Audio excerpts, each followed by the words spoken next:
संतप्त मानस शांत हों, जिनके गुणों के गान में वे वर्धमान महान जिन विचरे हमारे ध्यान में।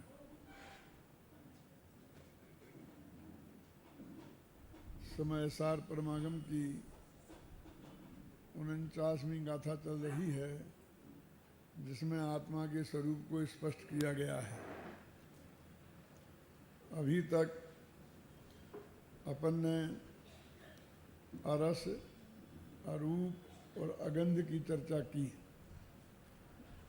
अब ऐसे ही 6 बोल इस स्पर्श और अशब्द के भी हैं। इन सब का निष्कर्ष क्या है, इसके लिए आपके पास जो समयसार अनुशीलन का भाग है उस पर 405 पेज निकालिए। 404 पेज।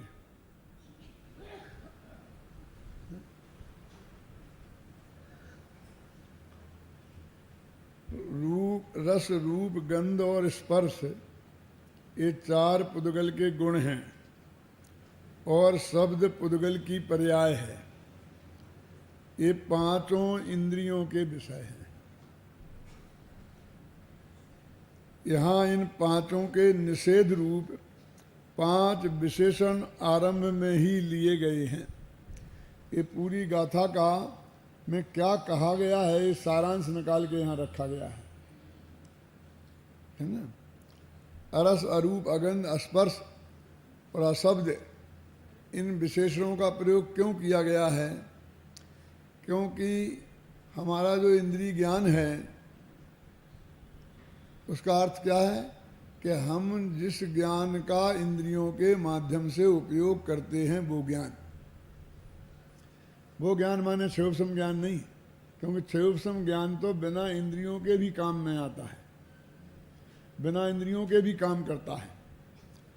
मति ज्ञान भी आत्मा का जब अनुभव करता है तो इंद्रियों से काम नहीं लेता है। श्रुत ज्ञान भी इंद्रियों के माध्यम से काम नहीं करता। अवध ज्ञान, मन पर्याय ज्ञान भी इंद्रियों के माध्यम से काम नहीं करते।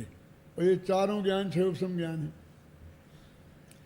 इसलिए इंद्रिय ज्ञान का अर्थ क्षयोपशम ज्ञान करना ये ज्यादा समझदारी का काम नहीं है।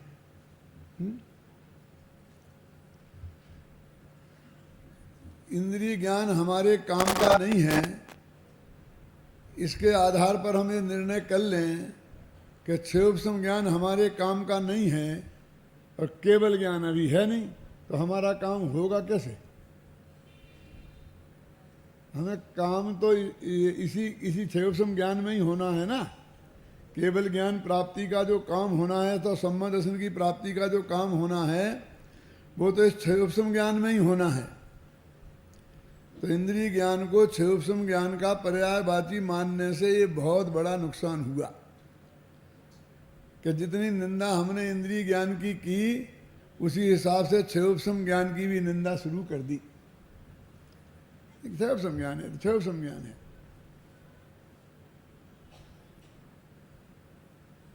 स्वयं का स्वाध्याय कम हो और अपेक्षाकृत दूसरे का कुछ ज़्यादा हो और उसकी वजह से उसकी कुछ महिमा बढ़ती हो, तो उसे गिराने के लिए हम उस क्षयोपशम ज्ञान की निंदा शुरू कर देते हैं। और उस वक्त ये पता नहीं चलता हमें कि ये गोली हम जिसके ऊपर दाग रहे हैं वो उस पर नहीं लग के कहाँ कहाँ जाके लगेगी। क्यों? वो ये भी भूल जाते हैं कि उनके पास जो ज्ञान है वो भी क्षयोपशमी ज्ञान है। वो क्या समझते हैं, तुम्हारा तो ज्ञान क्षयोपशम है डॉक्टर साहब, और हमारा ज्ञान तो न मालूम क्या है? समझ गए ना। यद्यपि इंद्रिय ज्ञान भी क्षयोपशम ज्ञान है, लेकिन जिस क्षयोपशम का ज्ञान का उपयोग इंद्रियों के माध्यम से किया जाता है वो सिर्फ रूप, रस, गंध, स्पर्श और शब्द की ग्राहक होती हैं। और आत्मा में ये 5 चीजें हैं नहीं। माने इंद्रियों के विषय आत्मा में है नहीं, इसलिए आत्मा इस इंद्रियों के माध्यम से प्रयोग किए जाने वाले क्षयोपम ज्ञान से पकड़ में नहीं आएगा। सिर्फ इतनी सी बात है। क्या क्यों तुम जी, है ना? अब इसमें भी थोड़ा है ज्ञानचंद जी, इसमें भी थोड़ी और रहस्य है कि ये तो कर्ण लब्धि की बात है। देशना लब्धि में क्या होगा कि वो इंद्रियों वाला क्षयोपम ज्ञान भी काम करेगा। प्रकाश कि गुरुदेव का प्रवचन सुनोगे ना तो कान से ही सुनोगे कि नहीं, और समय सार पढ़ोगे तो आंख से ही देख के पढ़ोगे कि नहीं?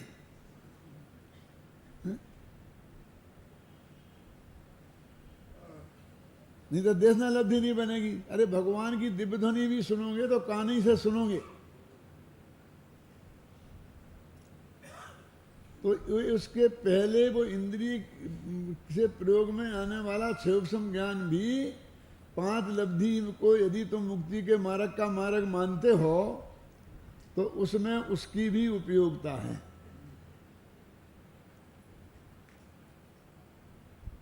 ख्याल में है कि नहीं?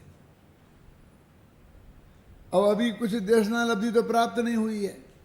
देशना लब्धि प्राप्त नहीं हुई है माने देशना लब्धि प्राप्त होने का अर्थ क्या है कि जो गुरु के माध्यम से समझाया गया, शास्त्र में लिखा है, उसका अर्थ हमारी समझ में अच्छी तरह नहीं आया जब तक, और वो हमारे विकल्प ज्ञान में बिल्कुल सही रूप में नहीं उतरा तब तक, और उतर गया, उसका नाम देशना लब्धि है। बाकी तो देशना है।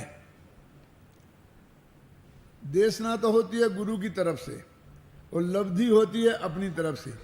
तो ये 5 लब्धियां जिसे सम्मत दर्शन प्राप्त करना है उसकी तरफ से हैं ज्ञानचंद जी साहब, है ना? तो तुम्हें लब्ध हुआ हो तो लब्धि है, नहीं तो भगवान की दिव्य ध्वनि भी खिरती रही और केवल ही आगर रह गए कोरो। कई दफे वहां भी हम होके आ गए हैं और कोरे के कोरे रह के आ गए कि नहीं आ गए, है ना? यहाँ तो वो अनुभूति स्वरूप जो भगवान आत्मा है, जिसके आश्रय से सम्यक दर्शन और केवल ज्ञान प्रकट होता है, वो आत्मा, वो अनुभूति इंद्रिय ज्ञान रूप नहीं है। बस इतनी सी बात। क्षयोपम ज्ञान रूप नहीं, ऐसा नहीं कहते क्या? यानी सीधी सच्ची बात यह है कि अनुभूति के काल में तेरी इंद्रियां किसी काम नहीं आएंगी। इसीलिए जो हमारी ध्यान की मुद्रा है वो 5 इंद्रियों को बंद करने की है। क्यों? तुम कह 5 इंद्रियों को बंद करने की है शांति, लेकिन हमें तो अकेली आंखें बंद करने की बात करते हैं। आंखों के ऊपर दरवाजे हैं, फाटक लगे हुए हैं, समझ गए ना? और उन्हें बंद किया जा सकता है, इसलिए आंखें बंद करने की बात करते हैं। अब कान में ऐसे कोई दरवाजे हैं ही नहीं, नाक में ऐसा कोई दरवाजा है ही नहीं, है ना?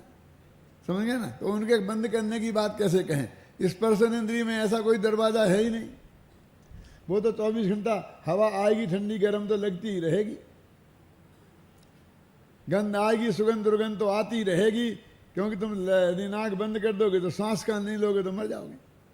सांस तो लेना बंद किया नहीं जा सकता, और कान भी खुले ही हैं। क्यों? तो उसमें आता है, हे कान वालों सुनो यह संदेश श्री महावीर का, आता है ना? उसमें मूल शब्द है अमृत कुंद कुंद का, सकन्ने। हे कान वालों, है ना? सकन्ने शब्द है क्या नहीं? तो अब हमने उसका अनुवाद किया, हे कान वालों। सकन्ने माने कान वाले ही होते हैं, तो ये समझने लगे कान वालों माने कानजी स्वामी वालों।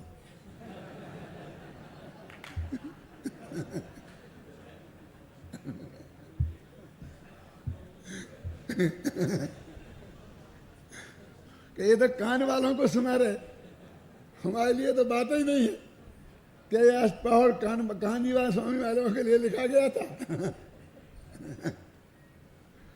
हाँ? मेरे कहने का मतलब ये है कि धुनाई करो जितनी बने, लेकिन इतनी मत कर दो कि तुम्हारे कपड़े सब फटे ही जाएं और तुम स्वयं ही नंगे हो जाओ। क्यों?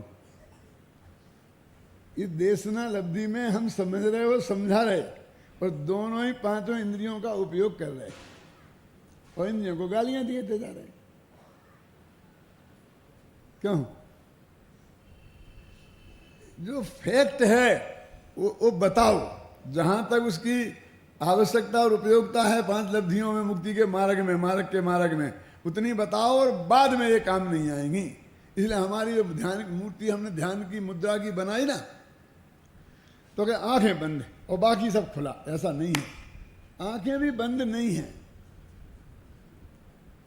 और बाकी चार इंद्रियां भी खुली नहीं है। तो क्या है कि ना बंद है और ना खुली है। क्यों? कि बंद आंख सो जाने की निशानी है और खुली आंख दूसरों को देखने की निशानी है। आत्मा को देखना हो, एक बता रहे नाक, तो नाक दर्शन होगा, आत्म दर्शन नहीं होगा। तो सुनो, मैं कह रहा हूं ना, पूरी बात सुन लो ना। सुनो, ये बता रहे हैं, अपने शास्त्र में ही आती है, छवि बीत रागी शांत मुद्रा दृष्टि नासा पर धरे। उसका अर्थ भी करता हूं, इनको विकल्प चलता रहेगा ना तब तक। इसका क्या अर्थ है? तो नाक की नोक देखना नहीं है, तो क्या है ये बताता हूं फिर से जरा। कि ये इंद्रियां जो हैं, मैंने बोला ना, बंद आंख सो जाने की निशानी और खुली आंख दूसरों को देखने की निशानी। अब ये पांच इंद्रियों, जैसे शरीर को बंद नहीं किया जा सकता, नाक को बंद नहीं किया जा सकता, कान को, तो ये कह रहे कि हम में ऐसी ताकत है कि कान खुले रहें और हम कुछ नहीं सुने। हम में ऐसी ताकत है कि नाक खुली रहे और हम कुछ नहीं सूंघे। स्पर्श इंद्रिय में ऐसी ताकत है कि शरीर में ठंडी गर्म हवा लगती रहे और हम उसका ज्ञान तक नहीं करें। वो है आंख कान नाक बंद करना, बंद करने की भाषा कहो। तो वे खुली है कि बंद? कि तुम ये बाहर से क्या देखते हो? आंख क्या ना खुली है ना बंद है? क्यों? कि नासाग्र है, नासाग्र है, ऐसी है। तो क्यों है ये बताऊं मैं कि जब आत्मा में जाना है तो उपयोग शरीर पे से हटेगा, और शरीर में ऐसा रखो, क्या पीयूष, जैसे तू बैठा है ना, ऐसा यदि बैठे बैठे तू आत्मा में चला जाए तो पछाड़ खा के गिर जाएगा। क्यों? और पद्मासन लगा करके बैठो तो उपयोग आत्मा में चला जाए, शरीर पे से हट जाए, तो भी तुम्हारा आसन कायम रहेगा। इसलिए हम लोगों के लिए एक पद्मासन ही वास्तव में आत्मा के ध्यान का आसन है। खड्गासन भी है, लेकिन वो तद्भव मोक्षगामियों के लिए पंडित जी। क्यों? उनके वज्र सब नारायण होता है, तो उनका उपयोग शरीर पर से हट जाए तो अभी वो वज्र जैसा खड़ा रहेगा, वो गिरेगा नहीं। हमारा तो उपयोग हटते ही गिर जाएगा। ऐसा हाथ करके हम आत्मा का ध्यान करें, हाथ पर से ध्यान हटते ही हाथ नीचे हो जाएगा। तो कैसी मुद्रा? कि दोनों पैरों को आपस में कस के बांधा हो। आलोक जी, आप जैसा नहीं, बांध के बता भैया प्रकाश।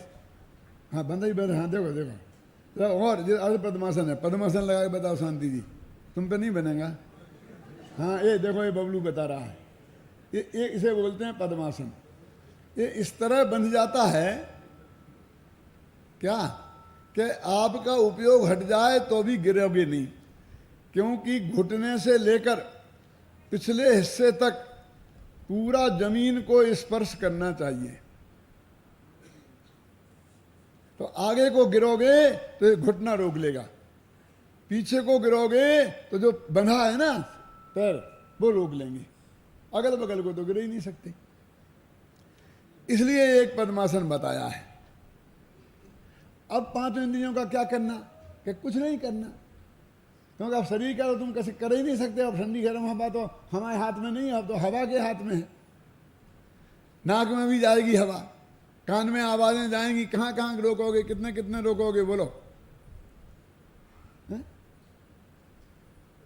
तो कहते हो कि सामने से बारात निकल जाए और तुम्हें सुनाई नहीं दे, ऐसा करो, और वो तब होगा जब तुम आत्मा में तुम्हारा उपयोग गया होगा। अरे और विषय कसाय में भी जाता है तब भी ऐसा हो जाता है, कोई गजब की बात नहीं है जी, कोई ऐसी नई बात नहीं है। किसी हम दूसरे विषय का चिंतन कर रहे हो तो पता नहीं लगता है। तो 5 इंद्रियों पे से अपने उपयोग को हटा लो, और फिर वो इंद्रियों की जो हालत हो तो रहने दो। तो अब कान तो ऐसे ही रहेंगे, नाक तो ऐसे ही रहेगी, शरीर तो ऐसा ही रहेगा। अब रह गया अकेला आंख का, कि आंख कैसी रहेगी। तो आंख को भी बिल्कुल खुली छोड़ दो विनोद भाई, ना बंद करो ना खोलो। अब वो जैसी रह जाए उसका नाम है नासाग्र दृष्टि, वैसी ही रहेगी। आधी खुली, अध खुली बोलते हैं दिगंबर मूर्तियों की जो होती है, वो आधी खुली दृष्टि होती है ना वो बंद है और ना वो खुली है।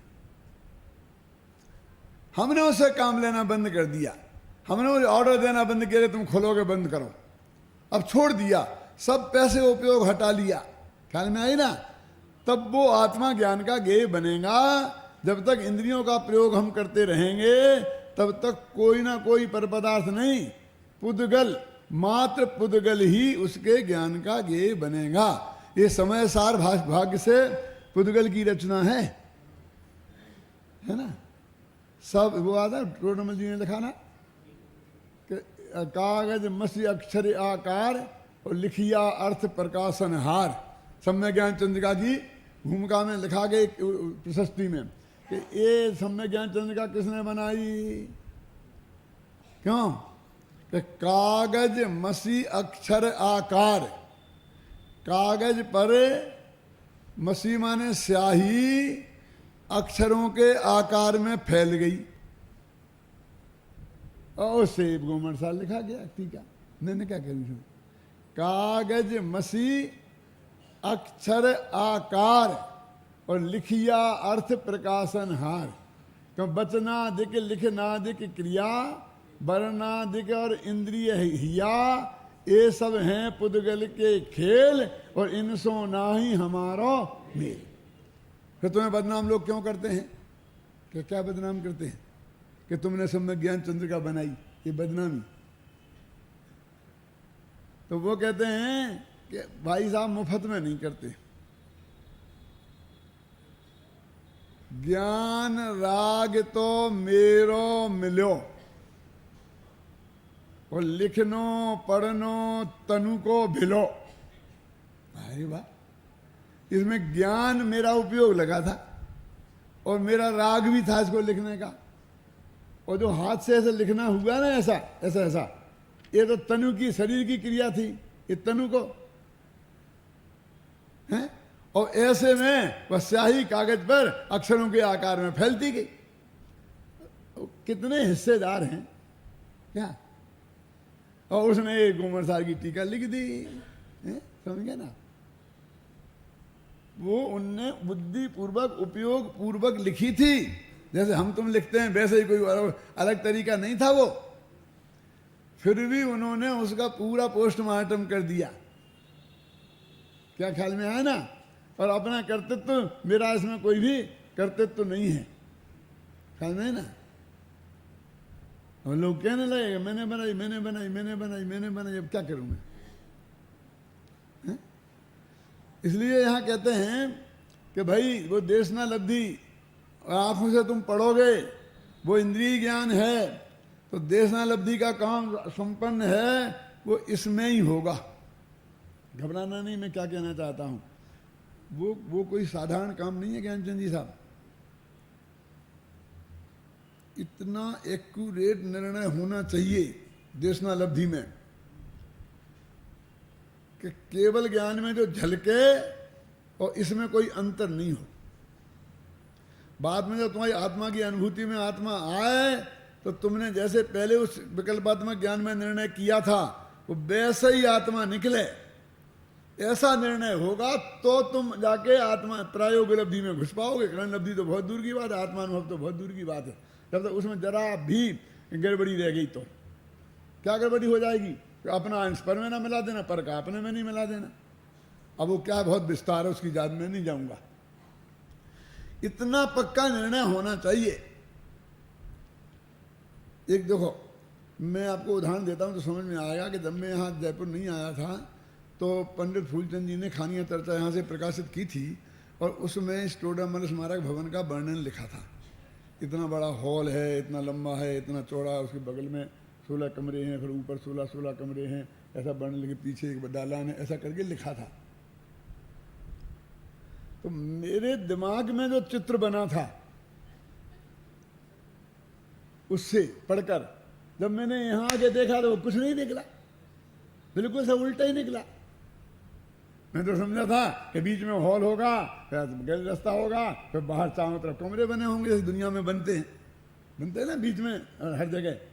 ये तो इससे चिपटे ही हुए कमरे बने हैं, इस दीवार में ही चिपटे हैं, ऊपर नीचे बने हैं। मैं उसके जो लेखन से पढ़ने से जो मैंने समझा था वो ये बात मेरे चित्र मेरे ख्याल में नहीं आई थी। अब ऐसा ही यहाँ नहीं हो गया आत्मा कुछ और हो, तुमने जो पढ़कर समझा है वो तुम्हें कुछ और दिख रहा हो तो वो आत्मा का अनुभव नहीं होगा। समझा ना? सम्मेद शिखर जाने का तुमने निर्णय किया, आज तक सम्मेद शिखर गए नहीं हो, तो सम्मेद शिखर के बारे में जो किताबें हैं वो तुमने पढ़ी और जो जाके आए उनसे खूब मौके सुना और उससे तुम्हारे दिमाग में एक चित्र खड़ा हुआ। वो चित्र ऐसा होना चाहिए कि जब तुम सम्मेद शिखर जाओ तो ऐसा, हाँ बिल्कुल मैं ऐसा ही समझा था, जैसा बताया था समझा था वैसा ही निकला। एक जगह भी ऐसा नहीं आना चाहिए कि ऐसा समझा था और ऐसा निकला। यदि होगा तो समझ लो काम खत्म। आत्मा का स्वरूप देशना लब्धि में शास्त्रों से पढ़कर गुरु के मुख से सुनकर एकदम सही और एकदम स्पष्ट होना चाहिए।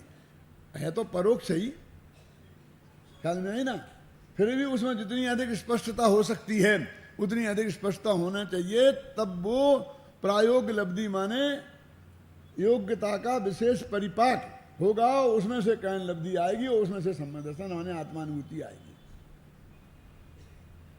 तो ये आरा स्वरूप आत्मा को अपन समझा रहे, तो पहले एक आता ना कि भाई अब उस अनुभूति के समय की बात चल रही, तो वो ये कहते उस समय तुम्हारी ये 5 इंद्रियों से जो तुम्हें मति ज्ञान का प्रयोग करते हो, क्षोभ ज्ञान का नहीं, काय का?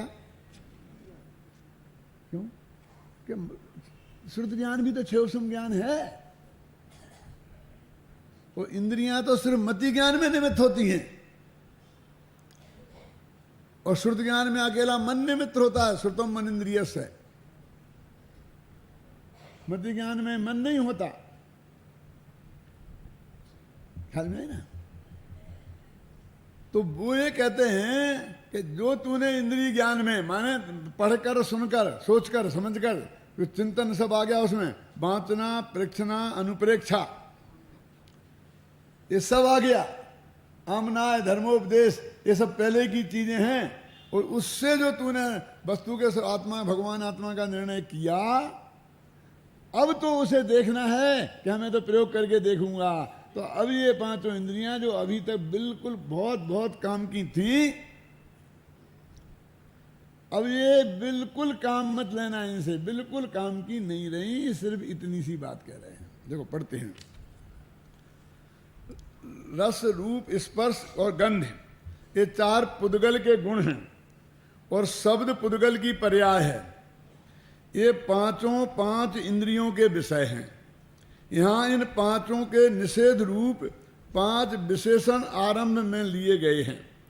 इससे यह संकेत मिलता है कि आचार्य देव यह कहना चाहते हैं कि परमार्थ जीव इंद्रियों का विषय नहीं है, अतः इंद्रियों के माध्यम से नहीं जाना जा सकता। ये परमार्थ जीव क्या होता है? परम माने परम शुद्ध निश्चय नय, और अर्थ माने उसका विषयभूत पदार्थ। परम शुद्ध निश्चय नय के विषयभूत पदार्थ को बोलते परमार्थ, परम अर्थ। क्या परम माने परम भाव ग्राही शुद्ध द्रव्यार्थिक नय का विषय, नय नहीं, द्रव्यार्थिक पदार्थिक नयों में लेना है तो परम भाव ग्राही शुद्ध द्रव्यार्थिक नय लेना, और निश्चय व्यवहार में लेना है तो परम शुद्ध निश्चय नय लेना। इनका विषयभूत जो अर्थ है उसको बोलते परमार्थ। एक भजन आता है ना दौलत राम जी का, आज मैंने परम पदार्थ पायो, आज मैंने परम पदार्थ पायो। क्या तो परम पदार्थ माने वो शुद्धात्मा, परमार्थ। उस परम अर्थ में को सीधा ग्रहण करना हो ज्ञान में तो ये इंद्रियां काम नहीं आएंगी। जिन लोगों ने ये मान लिया है कि मति ज्ञान तो उसे ही कहते हैं जो इंद्रियों और मन के निमित्त से हो, तो बस समझ लो कि वो उनका भव तो गया मुफ्त में। क्यों कि वो समझेंगे इंद्रियां बंद करी तो मति ज्ञान ही गया, अब और दूसरा ज्ञान है नहीं, मैं शुद्ध ज्ञान में केवल ज्ञान मन पर अब है नहीं, अब आत्मा कैसे पकड़ में आएगा? है? कि वो कौन है कि होगा कहीं? अरे ऐसा नहीं, मैंने कहा था ना आंखें गई तो सब कुछ गया। नहीं मानता ना, आंखें गई तो सब कुछ गया। आंखें गई तो 20% काम हो गया। क्या कह रहे, समझ में आया क्या कह रहा हूं मैं? क्योंकि आत्मा में जाना था तो आंखों से काम लेना बंद करना था, और बेकाम करती रहती, और हम काम बंद करते तो थोड़ी दिक्कत होती। अब उनने ही काम करना बंद कर दिया तो 20% तो समस्या हल हो गई ना। अब आंखें बंद करने की जरूरत नहीं है, खोलने की जरूरत नहीं, कितनी रखना, नासाग्र रखना, वो झगड़ा खत्म ही। ये नासाग्र दृष्टि वाले जो आत्मा का ध्यान करते हैं, अंधों को तो आत्मा का अनुभव हो ही नहीं पाएगा उनके हिसाब से, क्योंकि उनकी दृष्टि नाक की नोक को देखेगी नहीं। देखो भैया, मैं किसी की कुछ नहीं कहता हूं, मेरी कुछ टोन ऐसी है, समझ रहे? वास्तव में मुझे किसी का विरोध विलंच मात्र भी इष्ट नहीं है, सब आत्मार्थी हैं। एक अरबों लोग हैं इस दुनिया में, उनमें ये आत्मा की चर्चा करने वाले कितने हैं? बोलो, आत्मा की बात वो गलती है कि सही है, उससे दूर जाने दो। टोडरमल जी ने तो लिखा है कि आत्मा की जो बात भी करते हैं वे धन्य, बात भी सुनते हैं वे धन्य हैं। क्यों? उन्हें भी पकड़ी के नहीं पकड़ी, उस चक्कर में हम कहां पड़े? हमारे तो श्रोता सब बे ही हैं, बे थोड़े हैं जो आत्मा फात्मा के जो विरोधी हैं, जो आत्मा के साथ फात्मा को जोड़ते हैं। क्यों? अब उन्हें समझी कि नहीं समझी, कि कर रहे कि नहीं कर रहे, उसे क्या फर्क पड़ता है? मैं एक उदाहरण देता हूं बहुत अच्छा, कि ये जो मेडिकल कॉलेज वाले हैं और हाई स्कूल है और इंटर कॉलेज में होते हैं जहाँ 12वीं क्लास तक पढ़ाते हैं, जो ये स्कूल हैं, तो ये मेडिकल कॉलेज के विरोधी हैं कि सहयोगी हैं? क्यों बोलो? हाल वही देते हैं।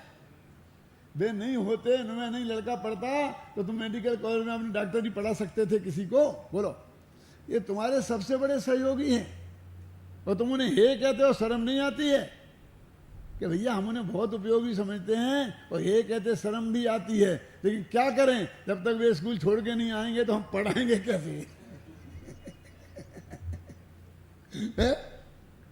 तो छोड़ के आओ ये भी कहेंगे, समझ गया ना?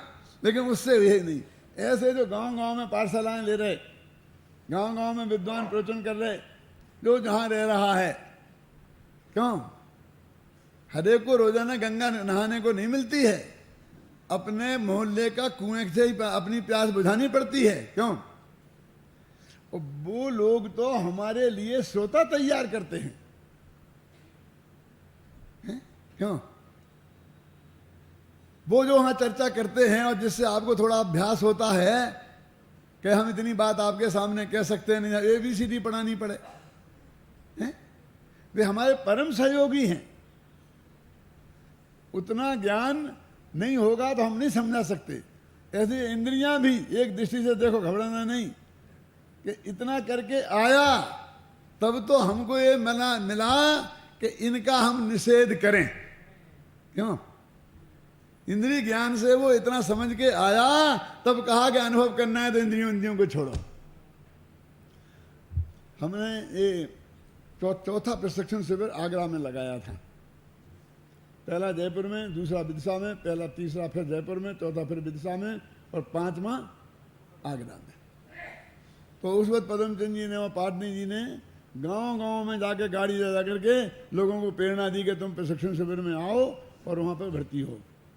गाड़ी लेके 15 दिन तक घूमे एक एक गांव में, सबको निमंत्रण दे दे के आए और किताबें बांट के आए, बाल बोध पाठमाला वगैरह। आपको मालूम होगा ना, आपके गांव में भी गए थे ना, कि पढ़ के आना, एक दिन पहले आ जाना, वहाँ परीक्षा होगी।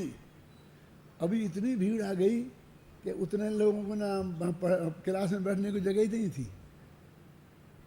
तो हमने सबके अपन लेते ही हैं ना, वो पहले दिन परीक्षा लेते हैं, फिर 60% नंबर से पास हो गए, फिर इंटरव्यू लेते हैं, तब भर्ती करते हैं। तो हमने कड़काई से वहाँ भर्ती शुरू करने की, रिजेक्ट करना शुरू किया कि तुम नहीं, तुम नहीं, तुम नहीं, तुम नहीं।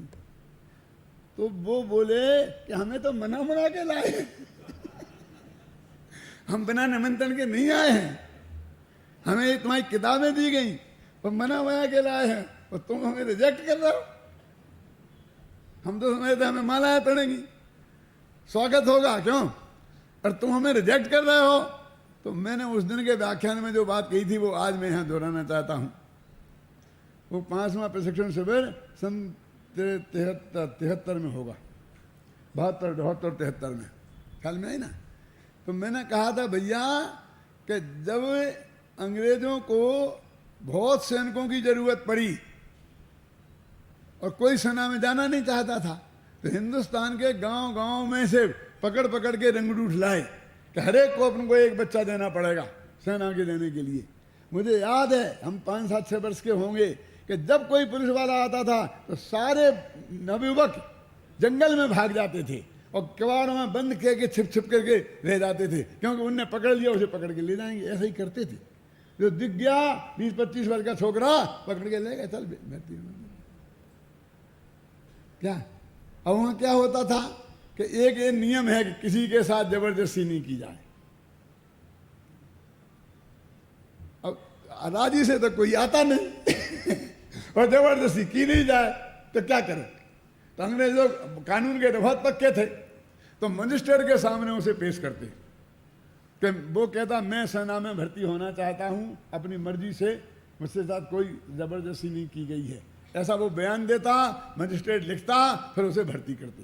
भर्ती करने के लिए फिर सैनिक अधिकारी के पास इंटरव्यू लेने जाते। समझना, सच्ची घटना है। तो वो वहां जाकर कह देता कि भैया ये तो पुलिस मार के मेरे को लाई है, मुझे भर्ती नहीं जाना। वो जानते सेना में जाना मैंने मरना, सीधा बॉर्डर पर जाएंगे और मर जाएंगे। यद्यपि ऐसी बात सत्य नहीं थी। जो ट्रेंड सैनिक थे उन्हें बॉर्डर पे भेजना था, तो जो लोकल की व्यवस्था के लिए करना पड़ता है, शांति व्यवस्था के लिए, उन्हें उन्हीं में काम लिया जाता था, बॉर्डर पे नहीं जाना था। लेकिन सेना में भर्ती होने का मतलब तो यही था ना। तो वहां जाके साहब मुझे मार के इनने यहाँ कराई है, मैं नहीं जाना चाहता हूँ। अब मजिस्ट्रेट क्या करे, तो कहता इनको जाओ और समझाओ और पुलिस जाकर के फिर पिटाई करती कि जाके वहां कहेगा कि नहीं कहेगा, नहीं हाथ पैर तोड़ देंगे हम, तो जाके कह दूंगा। वहां जाता, फिर जानता कि मरने को जाने की बात है, तो फिर कहता साहब ने बहुत पीटा, मैं तो नहीं जाना चाहता हूं। तो कह जरा और समझाओ समझाओ का अर्थ समझ गए। फिर वो कह देता अंत में, फिर कह जाता, फिर लाइन लगती कहाँ, उस मिलिट्री ऑफिसर के पास में, तो नापता लंबाई चौड़ाई सीना इतना है, और बस 10 में से 1 को लेता, 9 को रिजेक्ट। हमें तो मार मार के ला जबरदस्ती हाँ कह लो आई, और तुम रिजेक्ट करते हो, तो वो कहते हमें हिजड़ों की फौज थोड़ी बनानी है, हमें तो युद्ध में लड़ने के लिए मजबूत शरीर वाले लोग चाहिए। समझ गया ना? तो उनका काम लाना है पुलिस का, समझे ना, और हमारा काम रिजेक्ट करना है। मैंने कहा पाटनी जी का, पद्मचंद जी का काम लाना था, और हमारा काम रिजेक्ट करना है।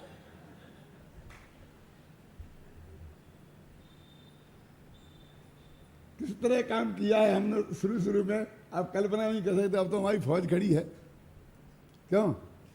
500 विद्यार्थियों की है?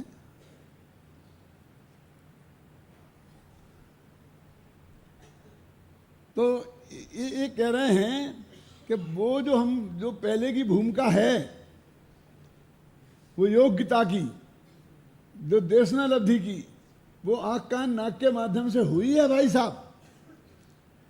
लेकिन यहाँ आकर के हम उसे रिजेक्ट कर रहे हैं, तो हे तो समझ नहीं, क्योंकि यहाँ जरा भी वो खड़ा रखा तुमने तो आत्मा में नहीं जा पाओगे। बिल्कुल दृढ़ता से निषेध करेंगे, लेकिन वो पहले की भूमिका, ऐसा नहीं करना कि तुम पहले ही निषेध कर लो और वो जो काम होके आना है वो ही नहीं होवे। ख्याल में है ना? वो काम करके फिर बाद में आत्मा में जाने के लिए उसका निषेध है। पर इतनी बता रहा है कि अनुभव के काल में तो 5 इंद्रियां और एक काम नहीं आएंगी।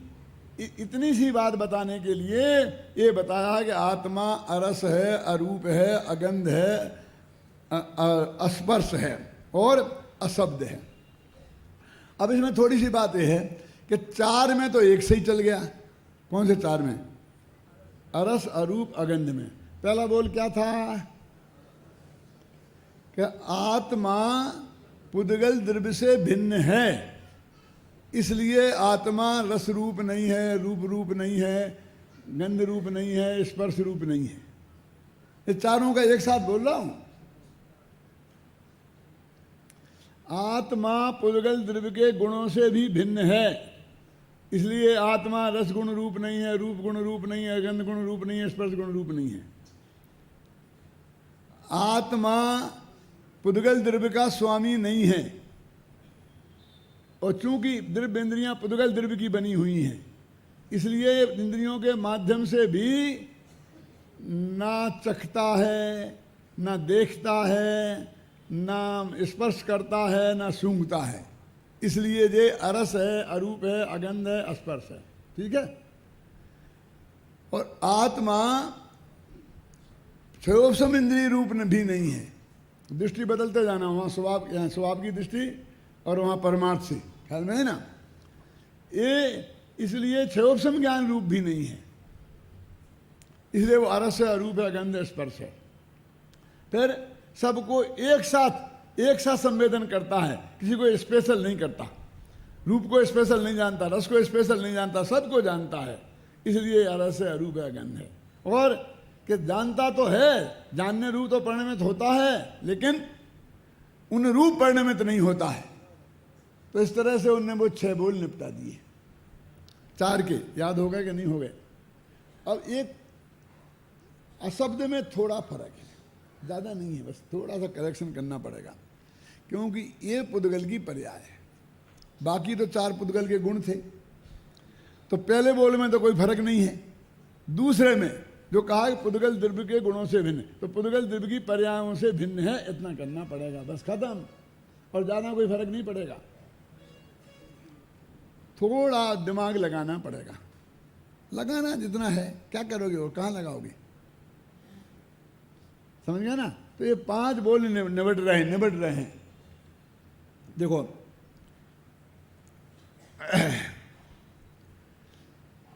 इससे यह संकेत मिलता है कि आचार्य देव यह कहना चाहते हैं कि परमार्थ जीव इंद्रियों का विषय नहीं है, अतः इंद्रियों के माध्यम से नहीं जाना जा सकता। नहीं जाना जा सकता माने अनुभव नहीं किया जा सकता। उद्देश्यनालब्धि रूप जाना जा सकता, वो नहीं लेना है यहाँ। समझ गया? अब विशेषकर अशब्द विशेषण से यह संकेत मिलता है क्योंकि पुद्गल के 4 गुणों की बात तो ठीक, परंतु पर्याय में पुद्गल की शब्द पर्याय को ही यहाँ लिया गया है। रूप रस आदि गुणों की पर्यायों को भी नहीं लिया गया है। काय की पर्याय को लिया गया है? शब्द पर्याय को। शब्द पर्याय कौन से गुण की है? वैसे से तो मानते हैं कि आकाश का गुण है शब्द, शब्द गुण कम आकाशम। कौन से गुण की पर्याय है? सन्नाटा था क्या? ये स्पर्श गुण की पर्याय है। देखो,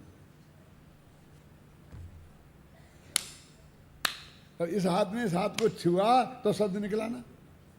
तो पुद्गल पुद्गल से टकराया तो शब्द निकलता है, आत्मा आत्मा से टकराया तो शब्द नहीं निकलता। अमूर्तिक पदार्थ आपस में टकराए तो शब्द नहीं निकलता। मूर्तिक पदार्थ आप आपस में टकराए, मूर्तिक पदार्थ है पुद्गल। तो पुद्गल की तो है ही, उसके टकराए मैंने छुआ तो स्पर्श गुण की पर्याय है। समझिए ना, स्पर्श में भी ठंडे गर्म की नहीं, हल्के भारी की नहीं। एक रूखा चिकना और एक कौन कौन सा है? कड़ा नरम। तो एक कड़ा नरम और रूखा चिकना इनमें से है, ख्याल में ना। तो कहते इतना अंतर डाल देना, बस खत्म, तुम्हारा काम हो जाएगा। आत्मख्याति टीका में अरस आदि 5 विशेषणों के 6 अर्थ किए गए हैं, जो लगभग सभी एक से ही हैं।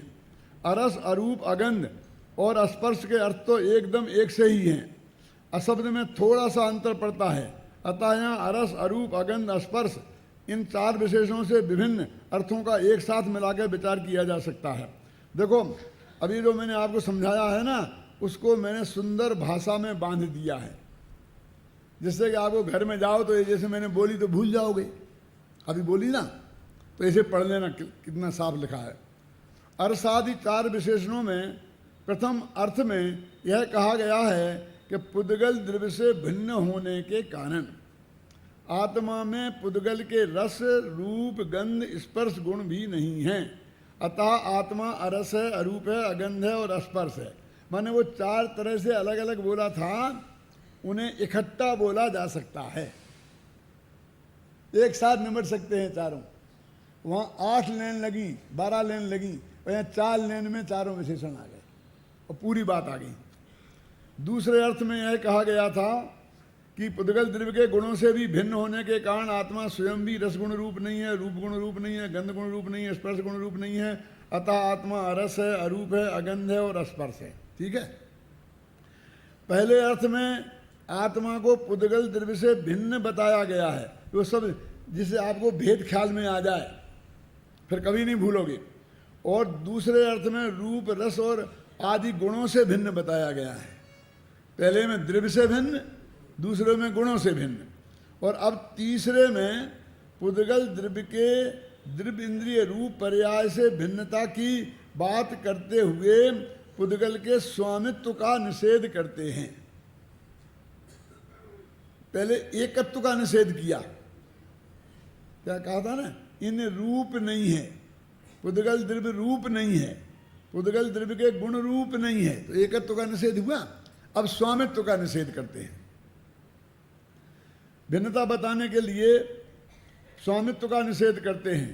पहले और दूसरे अर्थ में पुद्गल के एकत्व का निषेध किया गया था, और अब तीसरे अर्थ में पुद्गल के स्वामित्व का निषेध करते हैं, क्योंकि पर पुद्गल में ममत्व बुद्धि भी एकत्व बुद्धि के समान ही मिथ्यात्व है। क्या कह रहे, चाहे एक हो कि ये मैं हूं, और चाहे एक हो ये मेरा है, मिथ्यात्व दोनों हैं।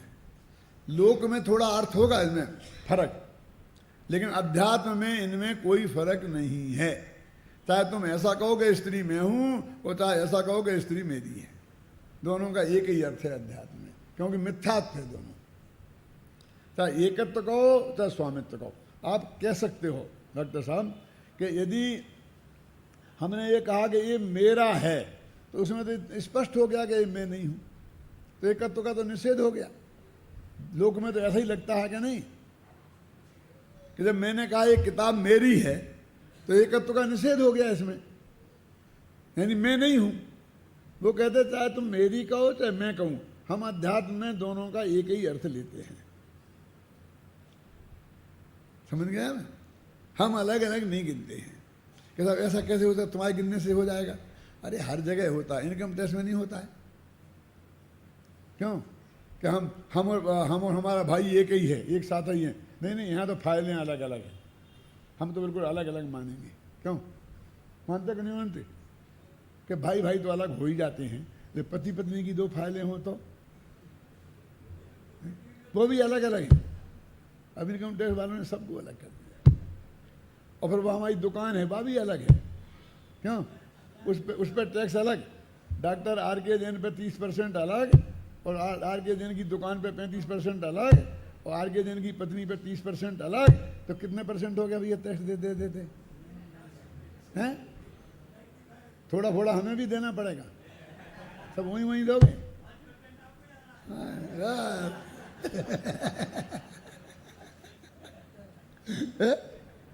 तो इनकम टैक्स में आप ऐतराज नहीं करते हो कि हमको सब अलग अलग क्यों कह रहे? अरे तुमसे तलाक थोड़ी दिला रहे, घबराओ मत। हमारे तो फाइलें गिनी जाती है। जैसे समझे ना, जैसे लोकसभा में कहते हैं यहाँ तो मुड्डी गिनी जाती है, हाथ गिना जाता है। एक महामूर्ख भी बैठा हो, बिना पढ़ा लिखा सांसद, और एक बहुत बड़ा बुद्धिमान सांसद बैठा हो, विशेषज्ञ अर्थशास्त्र का, लेकिन वहां तो दोनों का 2 वोट किसी को नहीं होते, सबका एक हाथ गिना जाएगा, झगड़ा खत्म। वहां हम कोई ऑब्जेक्शन नहीं करते। उसका भी 1 वोट, हमारा भी 1 वोट, प्रधानमंत्री का भी 1 वोट, और दूसरे साधारण सांसद का भी 1 वोट होता है। नहीं ऐसा यहाँ भी समझो थोड़ा क्या है। हाँ देखो, पहले अर्थ में आत्मा को पुद्गल द्रव्य से भिन्न बताया गया है, और दूसरे अर्थ में उसके रूप रस आदि गुणों से भिन्न बताया गया है। अब तीसरे अर्थ में पुद्गल द्रव्य की द्रव्य इंद्रिय रूप पर्याय से भिन्नता की बात करते हुए, द्रव्य इंद्रिय से भिन्न बताना है, पुद्गल द्रव्य के स्वामित्व का निषेध किया गया है। पहले दूसरे अर्थ में पुद्गल से एकत्व का निषेध किया गया था, और तीसरे में पुद्गल से स्वामित्व का निषेध करते हैं, क्योंकि पर पुद्गल में ममत्व बुद्धि एकत्व बुद्धि के समान ही मिथ्यात्व है। ठीक है, यही कारण है कि तीसरे अर्थ में कहते हैं कि परमार्थ से आत्मा पुद्गल द्रव्य का स्वामी नहीं है। अब वो यहाँ फिर परमार्थ से आ गया।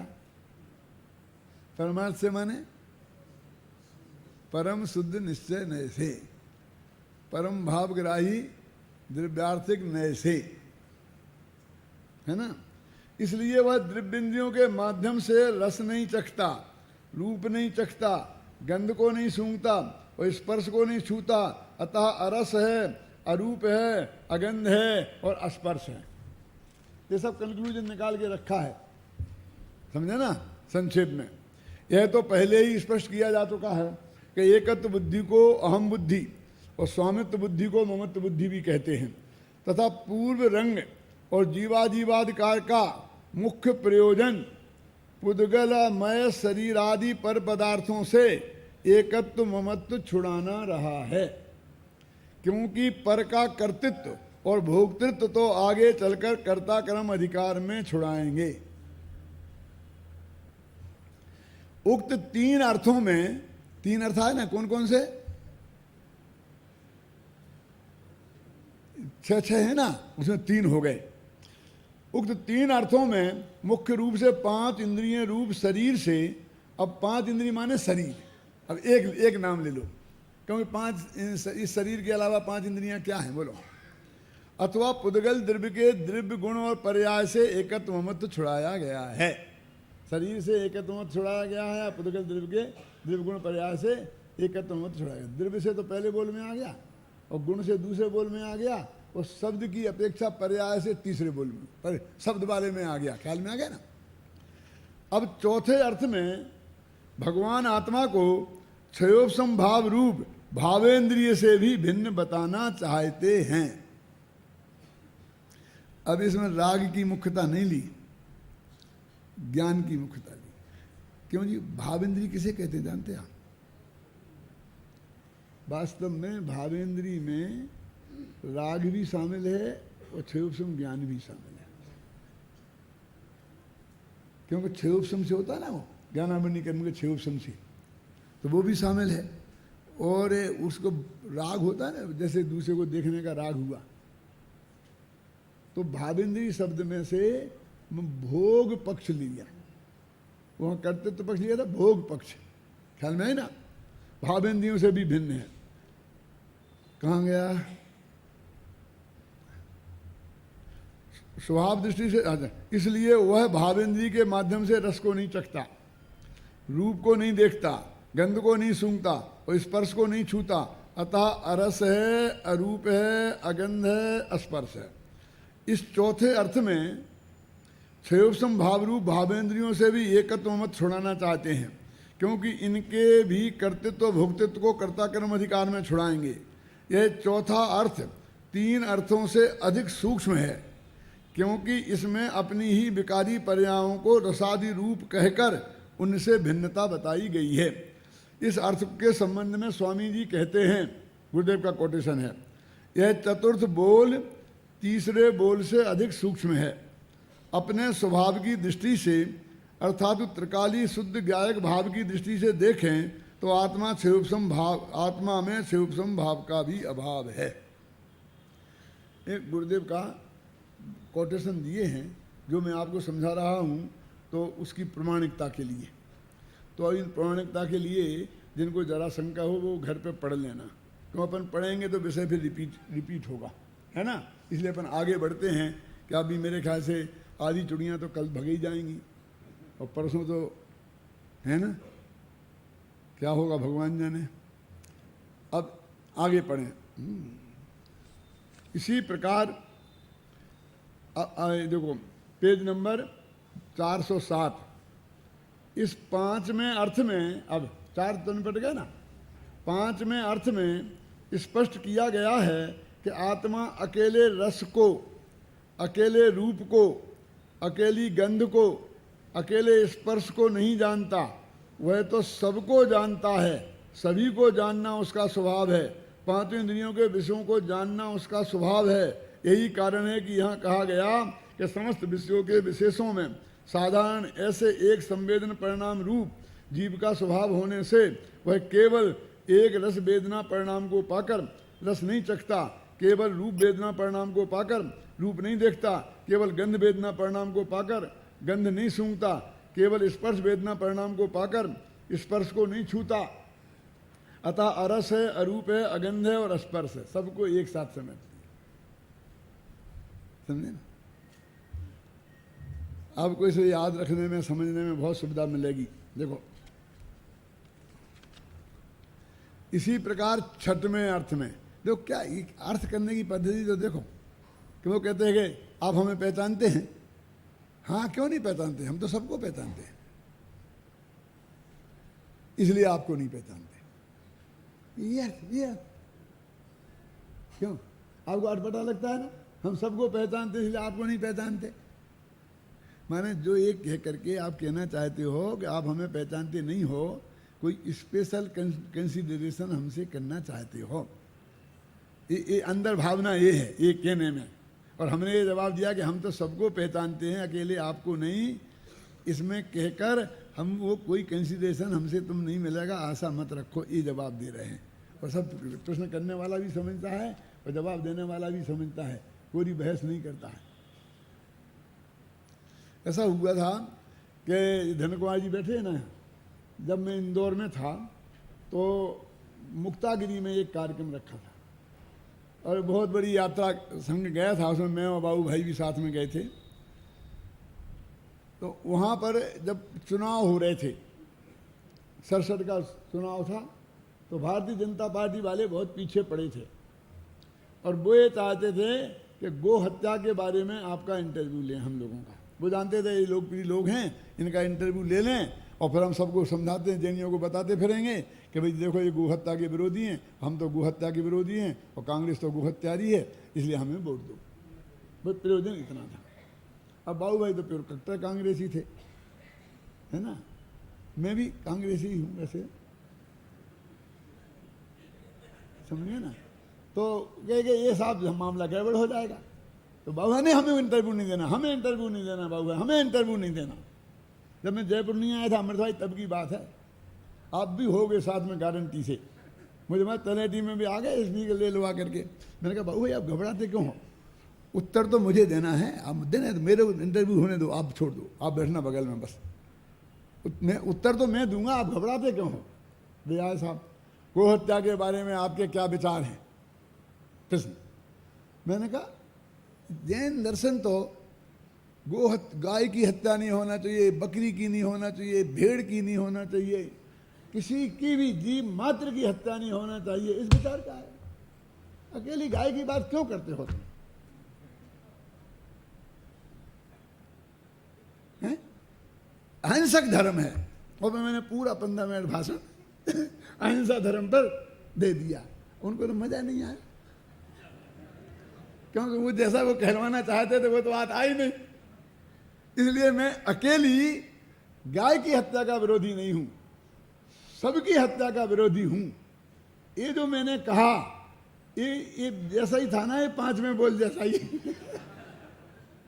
क्यों हो सकता है कहीं अप्रत्यक्ष में मेरे माइंड में ये 5वां बोल काम कर रहा हो क्या। एक कैसे सूझी, अकेले आप गो हत्या की बात क्यों करते हैं। बैल की हत्या भी नहीं होनी चाहिए, समझे ना। जो हमारे राज्यपाल थे ना निर्मल चंद जी, हमारे रिलेटिव भी थे, अप्पा के नंदई थे सगे, तो वो वकील से बहुत बड़े, तो वहाँ एक केस चला था मध्य प्रदेश में, तो उनने जीता था वो केस भारतीय जनता पार्टी के पक्ष में, भारतीय जनता पार्टी के नेता थे। तो क्या जीता था मालूम, कि 15 वर्ष की उम्र से कम बैलों को नहीं काटा जा सकता जो खेती के या बैलगाड़ी के जोतने के काम में आ रही हो। और खूब वो हल्ला किया भारतीय जनता पार्टी ने, जीत गए जीत गए जीत गए जीत गए जीत गए। मैंने कहा क्या जीते हो आप, बैलों को नहीं मार सकते, ये कहां हुआ। ये तो काम के नहीं रहे बे बैलों को मार सकते, जब तक वे जोतने के काम आए जोतो, और जब जोतने के काम के नहीं तो मार दो, यदि को हत्या कर लो। जब तक दूध दे मत खाओ, जब तक दूध पियो बेटा आराम से, क्यों। और जब बाद में क्या देना बंद कर दे तो मार के खा जाओ। ये कहाँ की जीत है, ये जीत नहीं है, ये भ्रम है जीत का, क्यों।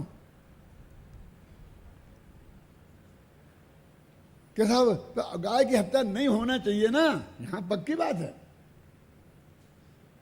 हमने अपनी मां का दूध तो 4-6 महीने पिया होगा, भाग्य से हमें मिला था। अब हमारे नाती पोतों को मिलता है कि नहीं मिलता है मुझे ज्यादा पता नहीं है, वो तो बेचारे बोतल के दूध पे ही जिंदा रहते हैं, क्यों। तो हम सारी जिंदगी अपने मां के कर्जे को नहीं चुका पाते हैं, क्यों। तो जिस गाय का, जिस भैंस का, जिस बकरी का दूध हम सारी जिंदगी जीते हैं पीते हैं, उस गो माता, वो माँ कहते हैं जिसे, उस माँ को साथ भी हमारा ये न्याय होना चाहिए, कुछ हमारी ड्यूटी बनती है कि नहीं बनती है उसकी रक्षा करने के भाव। कौन कह सकता है कि जब तो दूध दे गए बकरी भैंस गाय तब तक तो उसको जिंदा रखो, और दूध देना बंद गए तो मार के काट के खाक में जाओ, क्या परम सत्य बात भी थी, और राजनीतिक उपयोग उसका नहीं हो सकता था, क्या। और जैन दर्शन के विरुद्ध नहीं, जैन दर्शन का ये सिद्धांत है वास्तव में। तो ये 5वां बोल ये बताता है, और 6वां बोल उससे भी गजब का है। वो क्या कहता है कि भैया उसके जानने रूप से तो परिणमता है। देखो यहाँ पर प्रकाशक बनने का निषेध नहीं किया, क्यों उत्तम चंद जी, दृढ़ता से स्थापना की, लेकिन उन रूप नहीं परिणमता, रस रूप नहीं परिणमता, गंध रूप नहीं परिणमता, रूप नहीं परिणमता, स्पर्श रूप नहीं परिणमता, शब्द रूप नहीं परिणमता, इसलिए वो अरस है, अरूप है, अगंध है, अस्पर्श है। तो इस तरह ये 5 बोल निबट गए। और अब आएगा 6 के 5 6 30 निबट गए। अब कोई जरा भी बुद्धि लगाई होगी तो उसे याद हो गए होंगे, हाँ समझ गए ना। और यदि आपको भरोसा नहीं हो तो मैं अपने 10-5 विद्यार्थियों को खड़ा करके सुनवा दूंगा। आपको तो मैं नहीं खड़ा कर सकता हैं, क्योंकि आपको खड़ा करूंगा तो फिर मुझको यहाँ बैठे रहना मुश्किल पड़ जाएगा। अब उसके बाद में जो बोल आने वाले हैं उनकी चर्चा अपन कल करेंगे, उन्हें सुनना हो तो कल तक आपको रुकना पड़ेगा।